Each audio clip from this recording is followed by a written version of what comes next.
Thanks for tuning into the Conscious Hour. This is the untold cost of wars. It's been going on for a long time, and I want you to listen closely to exactly what's happening now. That, of course, the media doesn't want to cover, and they spin it. So listen closely. It's not a very happy ending, but it's reality we all need to know. You're being lied to, big time. I mentioned before, I'm the class president of my West Point class and have been for several years and whatever. And so I have the numbers from day one of West Point until now. Committing suicide at West Point is very regular. The preferred method, since everyone is in pretty good shape and runs a lot, is to run to Bear Mountain Bridge and then jump. We had at least 5 commit suicide, I think, while I was there. And keep in mind, you can just quit and go home for the most part. And then we lose some in combat, particularly from the 2009-2012 period when everything heated up again post-surge, etc. But we've lost many more due to suicide as officers with families. You know what? One of the more fun decisions I get to make as class president, where the names go and how they are bend. We have 3 demographic of dead classmates: combat, suicide, or non-combat injuries. I get to listen to and deal with every single one of my dead classmates' families as they argue about should their name be on the list of fallen in combat, if the majority either killed themselves while deployed in combat, killed themselves shortly after coming home, or many years later. You can imagine how emotional those conversations are. So 6 suicide attempts out of 5,000 in a carrier that's a tinderbox of rage, frustration, and waiting on death for an orange-haired president. Multiply that number by 5 minimum. Eventually they end up just telling direct line supervisors, if your sailor or soldier kills himself, it's on you. Well, it's That's pretty raw, isn't it? yeah. Larry, do you feel that somehow down the road we're going to see some sort of mutiny? It's potential. I mean, the conditions on board these ships are terrible. And it's not just one. This is a failure of leadership that starts with Donald Trump, runs through Pete Hegseth, and the Secretary of the Navy. And it's a stain on the admirals and captains, U.S. Navy captains, and the U.S. Marine colonels that are on board those ships that are allowing this to go on. Just think of that. The admirals on the ship, all they got to do is turn the ship around, come into port. What are they going to do? Court-martial them all? You know, but they're military commanders and they got to stay in line. They've been trained and they're watching our young men and women commit suicide or then go over and fight for a war. That what?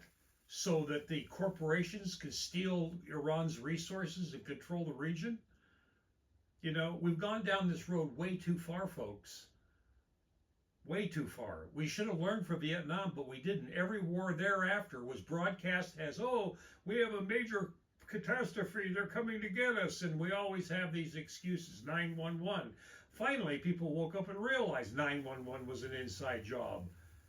Every war that we've been in has been based on a lie. Let's just keep listening to this. Maybe you'll get up off your rear end, you'll pick up the phone, you'll call your congressional representatives and tell them to shut off all the funding. It seems that the strategy is the war of attrition. What does that mean? It means that they're going to stay there. They may be replaced by another aircraft carrier. I don't know. At least 3 of them are there, if I'm not mistaken, Larry.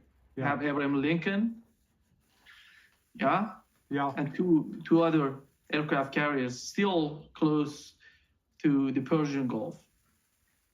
And today we've learned from the American ambassador to Israel. He basically says that the policy of Donald Trump is to continue the war of attrition, to bankrupt Iran. Here is what he said.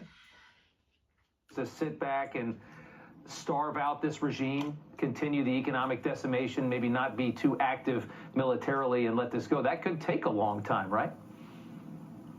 It could, but I think the president certainly is making the right move by putting real squeeze on them economically.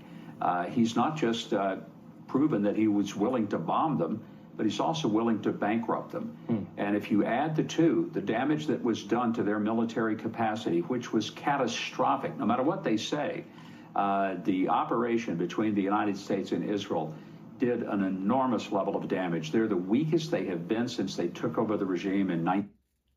Yeah. That's The other, wait. I'm going to comment there. That's pure bullshit. Huckabee, you don't know what the hell you're talking about. Not a thing.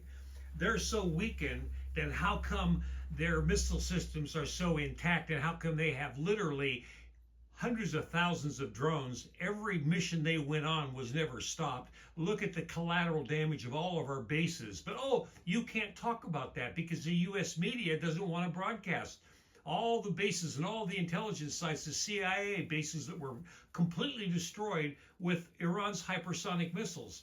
How many missiles do we have, Mikey boy? 1,000 left?